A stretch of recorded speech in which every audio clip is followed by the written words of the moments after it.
Live from Los Angeles, welcome back to Good Morning LaLa. And Matt Beisner is in the house. He's a dog behavior specialist. He makes impossible dogs like dreams, right?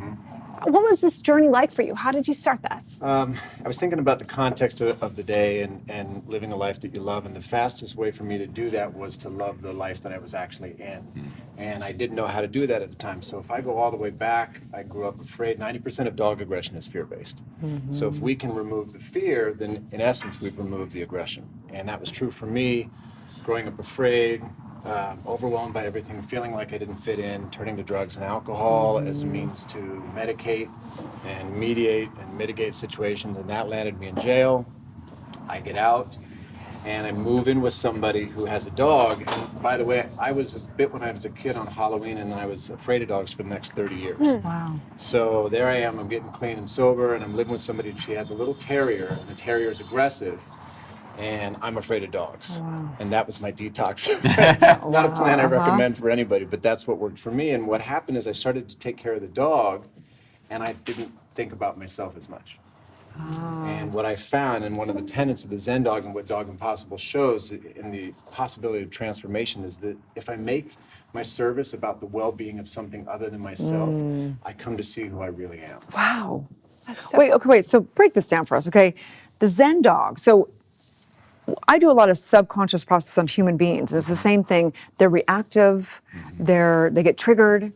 And I see no difference in a dog or human. So how do you deal with that, right? We have processes in human beings, how to deal with the subconscious trauma. How do you deal with that with the dog? What we're doing is consider the cutting edge of dog training in that we don't use treats, tricks, commands, force, or fear. What I do is I look at the day-to-day relationship with the dog. What's happening around the front door, the walking, the feeding, where's the dog sleeping, shouldn't be in your bed, at least not for the dogs that I work with. Right. And what's affection like? And affection is really important because I've seen empirically, and what new science has demonstrated, is that the primary response system in the brain, the reward system in the dog's brain, fires more for its human's attention than anything else. So in essence, the affection that I give you is the greatest treat I could ever give you. And if that's true, then how and when I give you affection will directly impact your behavior. So what's specific to what we do with the Zen dog is I wait till the dog calms itself down completely. And it's really important neurologically for the dog to be able to calm itself down. Otherwise, I have to do it for you. We're stuck in a codependent relationship, which Right. looks like I come home, you bark, I pick you up, you're quiet.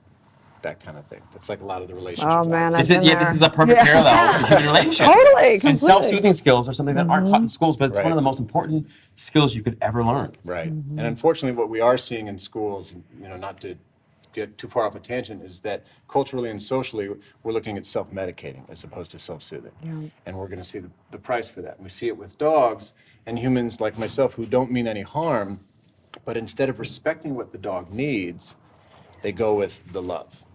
And the love has to be practical. And the reality is I can be in a relationship with an animal or with a human, and I can love the person and not respect them. And the relationship's not going to stick. But if I respect you, it doesn't matter how I feel on any given day. I'm in it because we're operating from a place of respect. So when I look at the day-to-day living, if I let the dog calm itself down, and I've come to understand it's a matter of consent, and then I ask the dog if it wants to be pet, and I allow the dog to choose rather than give me learned behavior, which is something it does to stay alive or because it's delicious or any of that. If I allow the dog to choose, and then I give it affection, I've said to the dog, you can calm yourself down and you can choose when you want to be touched.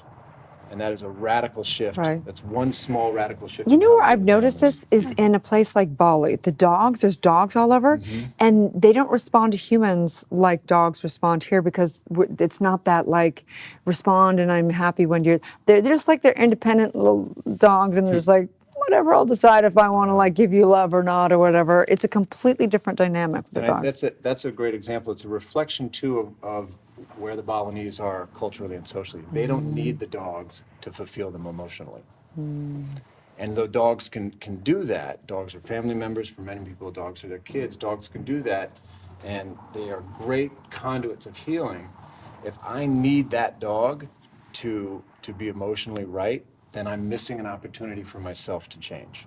Wow, it's profound. I talk to lots of parents, and you find out later sometimes that parents have have children, obviously because they want to love children, but they also have children often Oh, yeah. because they want the children to love them. Yes. Right? And that begins the problem Yep. that leads to all these other problems burden later. for the child. Right? Exactly. So talk to us a little bit about this because I find this idea really interesting, which is that, we don't want to be rewarding undesirable behavior Yeah. Right. because we want to let the dog or the person learn to self-soothe. Right. So if we're going to translate that to like humans, how might we do that in a Yeah. more effective way? Is there a way to translate that, or? Yeah, I want to look at it without being woo-woo. I want to look at it in terms of energy because I was a straight A student who ended up going to jail. So my behavior wasn't really congruent with what was going on underneath. So personally, I need to meditate. I need to keep myself sharp. I need to keep myself in service so that I can actually listen. And part of listening for me is detachment. So if I'm in a relationship with any one of the three of you and I'm practicing listening, then I'm actually going to hear the truth behind the truth. And if I hear the truth behind the truth, then I can talk to you for who you really are, not who you think you are, not who I want you to be, not who you think you should be. And that's a different kind of listening. But I can't do it with a busy, cloudy mind. And so that begins to take practical application. And the very worst thing that will happen is that I just am developing my art of consideration.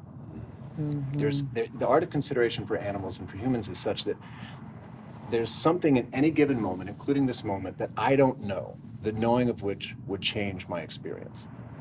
And if I'm willing to stay open to that, then there's always a wedge. Our logo at the Zen Dog is a circle that's not closed because there's always something else that I don't know.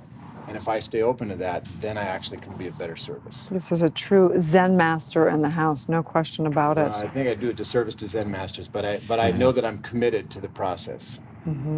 It's So, fantastic. inspirational. Absolutely. So when you sort of made the pivot and made it a commitment that you wanted to change your life and move in this more positive direction, you're working with the terrier and everything like that. How long did it take before you started to notice a real shift, both in the dog but also in yourself?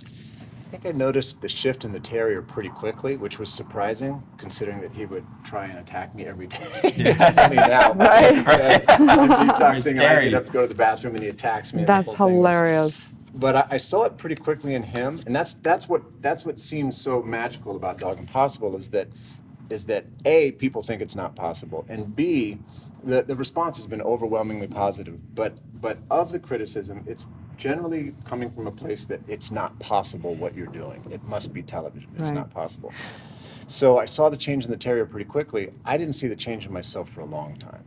But that's because I wasn't seeing things right. And you say that there's no bad dog, and I guess that's what we can expect on the show, is really watching dogs that probably would have been put down normally. Put down, given up, surrendered. Yeah, and we see that there are no bad dogs. It's not just a philosophy, it's actually, it is an empirical truth in what we do, and it comes back to the art of consideration. If I look at a dog and I put a judgment on it, what judgment does is it separates me. I get stuck in this cycle. I'm afraid, so I judge it, so now He's enlightened, people. Yes. Let's face the facts. He's like a Buddhist monk for Amazing. dogs. Yes. Please tell everyone where they can find and follow you, Zen Dog, and catch thank the you. show. You can catch the show on Nat Geo Wild Sunday nights, 7 p.m. Eastern, 7 p.m. Pacific, 10 p.m. Eastern, 9 Central. We've got 3 more episodes upcoming, and it's streaming all over the place, so you can get caught up on episodes. We are the Zen Dog LA, and that's at Instagram and Twitter, and my company is the Zen Dog, and you can email us at wag@thezendog.com. Wow. Just love it. Well, thank you It's for all your a pleasure to work. sit with the 3 of you. Stay tuned. We'll be right back.